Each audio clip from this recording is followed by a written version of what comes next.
একসাথে কাজ করতে পারে। কিন্তু দুর্ভাগ্যের বিষয় হলো এটা যে আওয়ামী লীগের বিরুদ্ধে লড়াই 5 অগাস্টে এবং তাদের বিচার শেষ হওয়ার আগ পর্যন্ত সম্পূর্ণভাবে অগ্রহণযোগ্য। এই বিষয়ে আমাদের সবার একমত থাকতে হবে, যাতে আমাদের এখানে অনেকেই বলে যে একটা কথা আসে যে আওয়ামী যদি নির্বাচনে অংশগ্রহণ করতে না দেওয়া হয় তাদের বিচার শেষ হওয়ার আগ পর্যন্ত, সেটা গণতন্ত্রের পরিপন্থী হতে পারে। এই যে মানুষ পায় না তার শিকার হয়।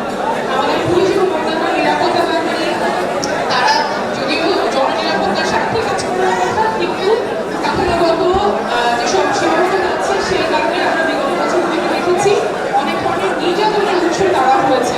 সেইটা যাতে না হয়, তারা কিভাবে জনগণ, সেই জন্য আমাদের সকলকেই একতাবদ্ধ থাকতে হবে। অনেক ধন্যবাদ। ডাক্তার তাসলিম জারা অত্যন্ত সুন্দর